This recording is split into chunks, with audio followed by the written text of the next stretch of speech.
বন্দে মাতরম। পৃথিবী কলুষমুক্ত হোক। ব্রজেনের সাহিত্য সংলাপে সবাইকে সুস্বাগত। বন্দে মাতরম কেন বারবার আমরা উচ্চারণ করছি প্রত্যেকটি ভিডিওর মুখবন্ধে, এবং কেনই বা বলছি পৃথিবী কলুষমুক্ত হোক? মা বলতে প্রথমেই আমাদের জন্মদাত্রী মা, তারপর জন্মভূমি বা দেশমাতৃকা, তারপর আমাদের বিশ্বজননী বসুন্ধরা। নানানভাবে আমাদের পৃথিবী প্রতিনিয়ত ধর্ষিত হচ্ছে। পরবর্তীতে এই বিষয়ে আমরা বিস্তারিত আলোচনা করব, এবং আমাদের প্রার্থনা সেই ক্ষেত্রে পৃথিবী দূষণমুক্ত হোক, পৃথিবী কলুষমুক্ত হোক। আজকে যে বিষয়টি নিয়ে আলোচনা করব সেটি হলো ধর্ষণ, ভরকেন্দ্র ও উত্তরণ। ধর্ষণ, বলাৎকার, নৃশংসা বা পাশবিক শারীরিক বা জন্তু সদৃশ্য অত্যাচার, বিশেষ করে নারী শরীরে পুরুষ শরীর যেভাবে থাবা মারে, যেভাবে তাদের জান্তব সম্ভোগ স্পৃহা তারা সাধিত করে নানান অত্যাচারের মাধ্যমে বীভৎসভাবে, তাকেই সাধারণত আমরা ধর্ষণ বলে থাকি। প্রকৃতপক্ষে ধর্ষণ একটি সামাজিক ব্যাধি, এবং এর সঙ্গে আমরা আলোচনা করব ভরকেন্দ্র। ভরকেন্দ্র বলতে আমরা কি বুঝি? ভরকেন্দ্র আমাদের সংসারের ভরকেন্দ্র, না আমাদের সমাজের ভরকেন্দ্র, না আমাদের দেশের ভরকেন্দ্র, না আমাদের রাজনৈতিক ভরকেন্দ্র, না আমাদের এই যে বিশ্ব যে রাজনৈতিক ভূ রাজনৈতিক পরিস্থিতি তার ভরকেন্দ্র? এবং তার পরবর্তীতে উত্তরণ, আমাদের এই যে ধর্ষণ এবং এই ভরকেন্দ্র যেদিকে ঢলে পড়ছে, কেন ঢলে পড়ছে, এবং ভরকেন্দ্র একটা যে ব্যালেন্স রয়েছে, এই ব্যালেন্সের যখনই একটা দিকে ঢলে পড়বে ভরকেন্দ্র, তখনই কিন্তু অস্থিরতা তৈরি হবে, কি সংসারে, কি সমাজে, কি দেশে, কি পৃথিবীতে। ক্রমান্বয়ে আমরা সেসব আলোচনার মধ্যে দিয়ে আমরা যাব। এই বিষয়টির আমরা বিভিন্ন পর্বে আমরা ছোট ছোট করে আমরা ভাগ করে নেব, এবং তারপর এবং শেষ যেটা হচ্ছে উত্তরণ।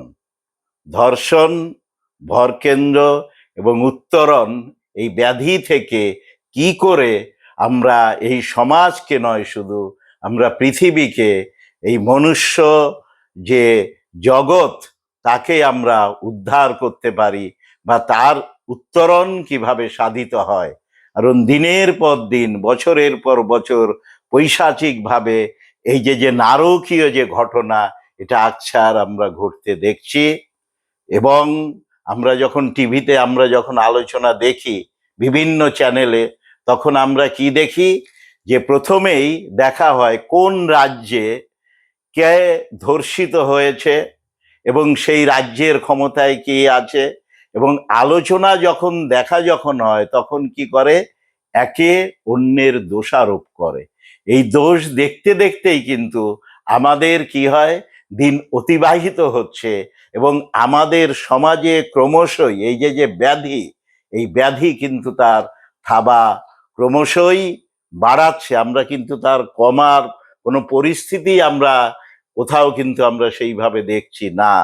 তা কিভাবে এই যে জান্তব যে ব্যাধি, পাশবিক যে ব্যাধি, কি করে এর উত্তরণ ঘটবে? আমাদের দৃষ্টি বা আমাদের আলোচনা কিন্তু বিষয়বস্তু বা আলোচনার আমাদের প্রবাহ আমাদের সেদিকেই ক্রমশ ধাবিত হবে।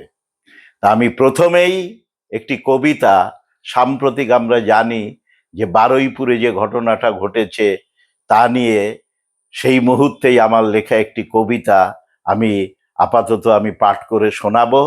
এবং আমরা জানি যে এনকাউন্টারটাই কি এর একমাত্র সমাধান, কিংবা যদি আমরা জেল দিই এবং সেখানতে যে তার বিচার, কিংবা আমাদের আদালতে বিচার হচ্ছে বছরের পর বছর, আমাদের সেই বিচার গড়িয়ে যাচ্ছে, দোষী আদৌ শাস্তি পেল কিনা আমরা জানতে পারলাম না। তারপরে অভয়া সম্বন্ধে যে বীভৎস যে নারকীয় যে ঘটনা ঘটে গেছে, এবং এর সঙ্গে আমাদের যে ভরকেন্দ্র, অর্থাৎ রাজনৈতিক ভরকেন্দ্র, সামাজিক ভরকেন্দ্র, তার সম্পর্কটা কোথায়, সে বিষয় কিন্তু আমরা আলোচনা করব। সেই আলোচনায় যাবার আগে আমরা এই যে যে সাম্প্রতিক যে ঘটনাটা ঘটলো, এই ঘটনার প্রেক্ষিতে লেখা একটি কবিতা পড়ে আমাদের এই যে প্রথম পর্বের যে ভূমিকা, এটা ঠিক আলোচনা নয়, ভূমিকাটা আমি শেষ করব, এবং দ্বিতীয় পর্ব থেকে আমাদের আলোচনাটা গভীরতর দিকে যাবে।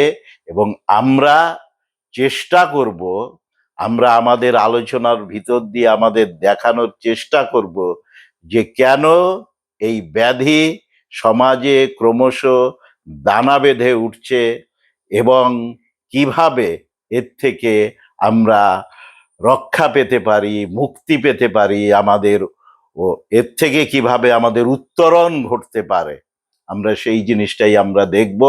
কারো প্রতি কোনো দোষারোপ নয়।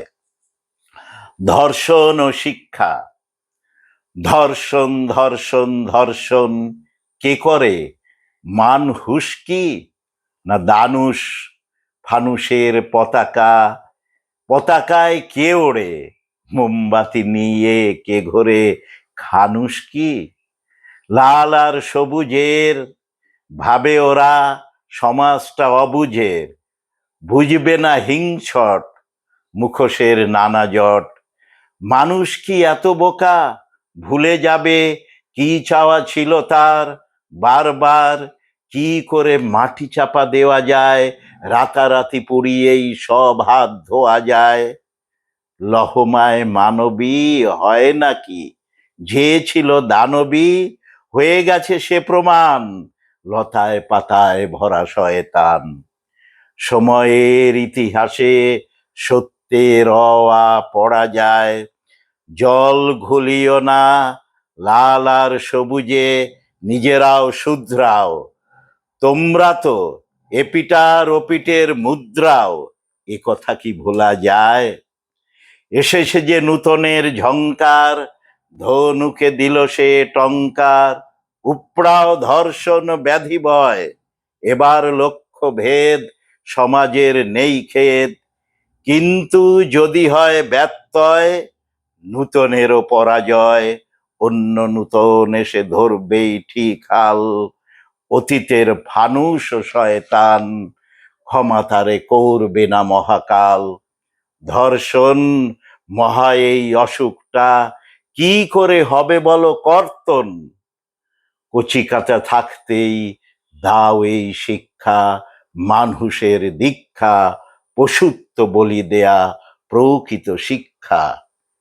রামকৃষ্ণদেব বলেছেন, মানহুস শুধু মানুষ নয়, সেই নিজের যে চৈতন্য, নিজের যে বিবেক, তাকে যদি আমরা জাগ্রত করতে না পারি, তাহলে কিন্তু এই ব্যাধি থেকে সমাজ মুক্ত হবে না। আমাদের উদ্দেশ্য, আলোচনার অভিমুখ কিন্তু সেখানেই হবে।